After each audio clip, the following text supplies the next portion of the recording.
6 quotes that transformed my journey as an artist. A baby learns to sing before it can talk. A child dances before it can walk. Rhythm is far more integral, innate, and natural to us than we imagine.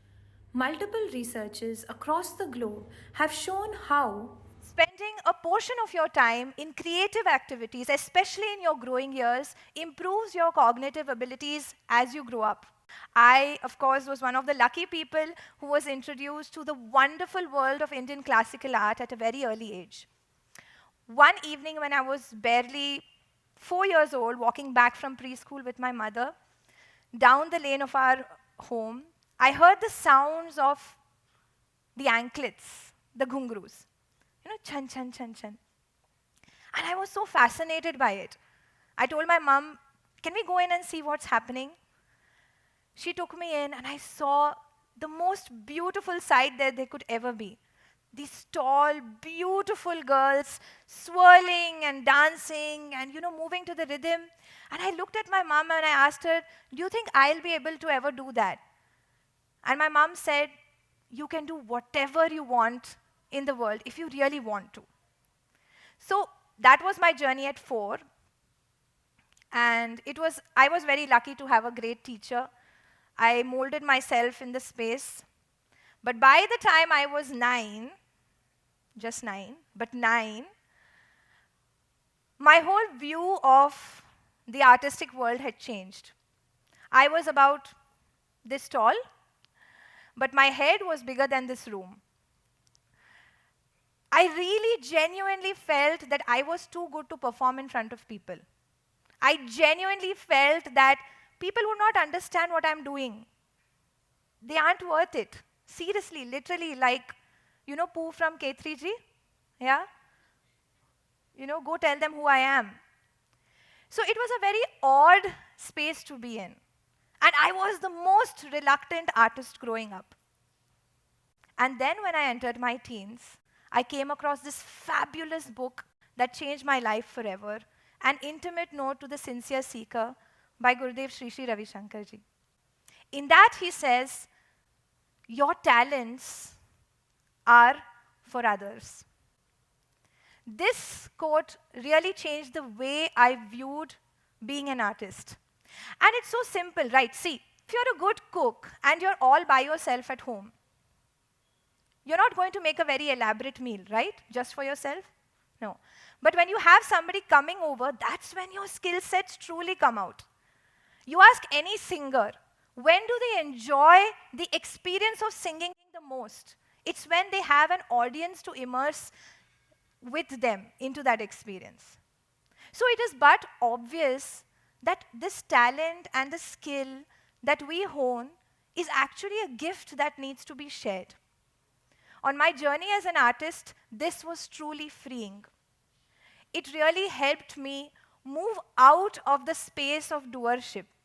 Rather than constantly seeking validation, if I'm good, if I'm not good, what will they think of me? I actually moved to a space of wanting to share my talent. And in that process, so many more people were being happier. So many people were experiencing joy. And I tell you, as an artist, there is no bigger fulfillment than seeing that expression in the people in front of you. There is no bigger joy than making the people who are in front of you, the audience, the shrotas, happy. And that is how the quality of my content also changed. So my talent now was no longer just for myself, but I began sharing it with the world, and truly, the quality really changed. Talking about creativity, often as performing artists, we are told, you need to be out there.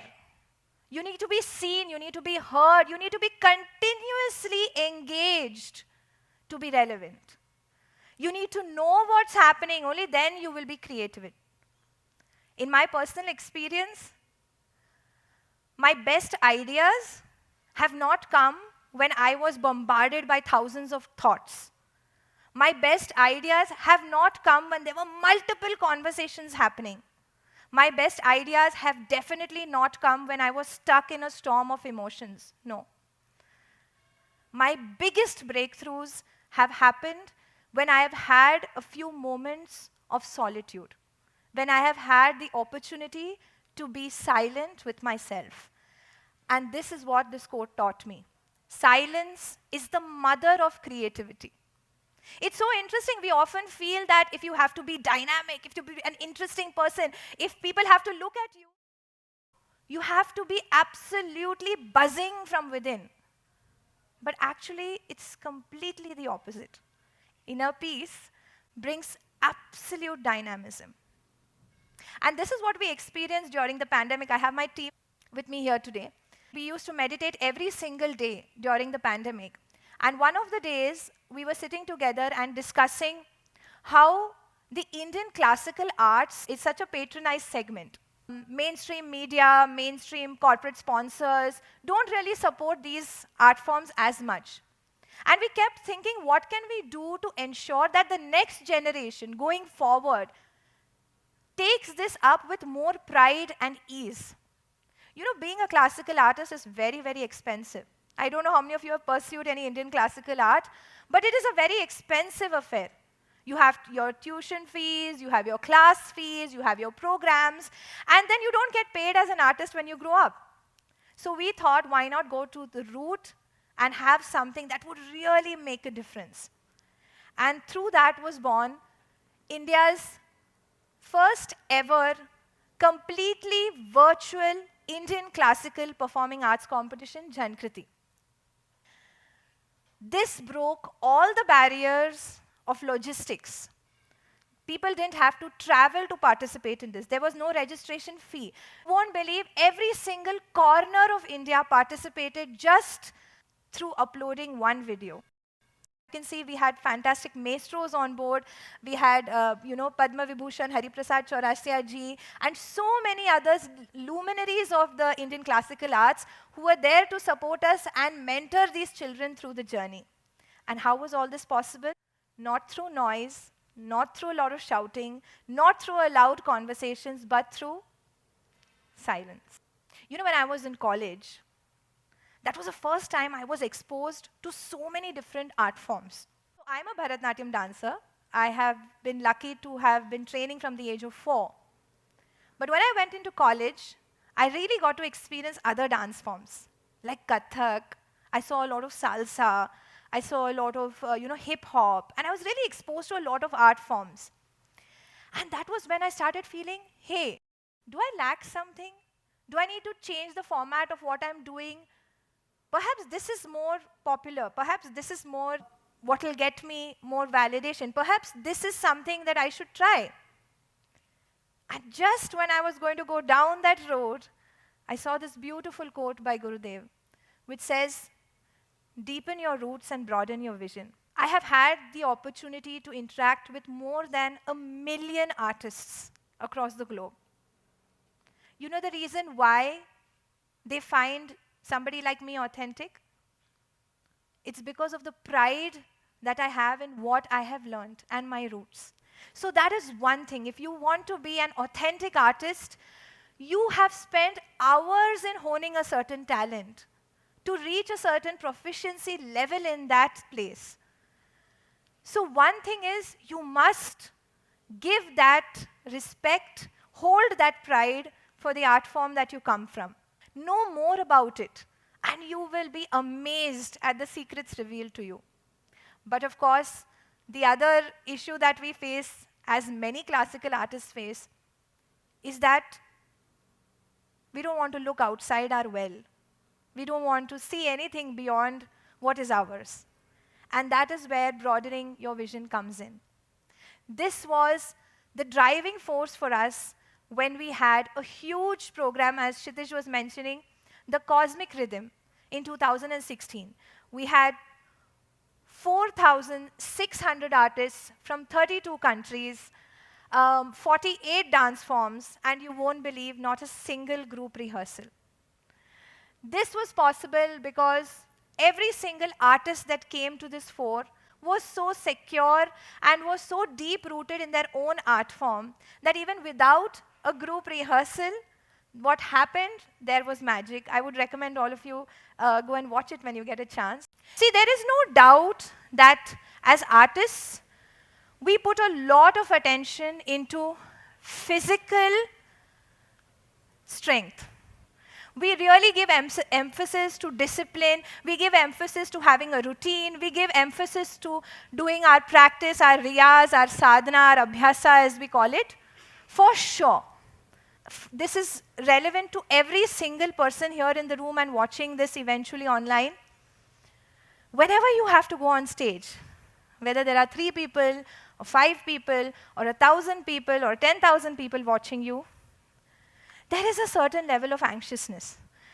Even for the best artists, there is a certain level of anxiety that you need to overcome. A strong mind can carry a weak body, but a weak mind cannot carry a strong body. And I cannot emphasize how important this is in the artistic world. See, let's get real. There is always going to be somebody who is more talented than you. There is always going to be somebody who's better looking than you. There's always going to be somebody who has more stamina than you, right? You know, so often the artist community is plagued with insecurity. And the only way to come out of this is by having a strong mind. The only way to feel secure is by tapping into something within you that gives you that sense of security. And for me, personally, what has worked the most over the last 2 decades is the practice of Sudarshan Kriya, a breathing technique. It's so obvious, there's a deep connection between our emotions and the breath. Yeah? See, when you get angry, what happens to the breath? We breathe fast. When you're scared, shallow. And when we're happy, full breaths. Usually, our emotions dictate the pattern of our breath. In the same way, you can use the breath to overcome these bouts of negative emotions. And that is what has worked for me. Having a strong mind is so important, especially if you go over the numbers in the last 10 years. Artists who have been seemingly so fit, physically so enamoring, have gone and taken their lives. Why? Not because of the lack of physical strength, but because of not giving attention to mental health. So having a strong mind is something that has been key personally for me in my journey, and I encourage as many artists as I meet throughout my journey to do the same.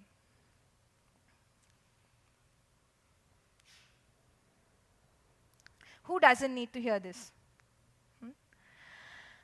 Make a little room for imperfections. How many of you want to lead in life? How many of you want to be leaders? Raise your hand.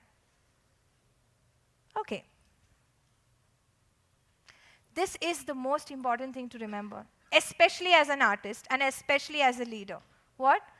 Give room to little imperfections. No matter how hard we try, no matter how much effort we put in, no matter how much we train people in our teams, they will never, ever be able to do exactly what you want them to do, in the way that you want them to do, in the time that you have given them to do. If it happens, well, you're lucky, but it won't happen every time. And then, if you're going to hold on to that level of perfection again and again and again, well, you will be the classic example of a horrible boss, right? And this has really helped me as a leader in so many of the initiatives, even with respect to culture. There are so many infamous stories about the idiosyncrasies of artists. Have you heard this? How eccentric they can be at times, how their demands can be very, very entertaining.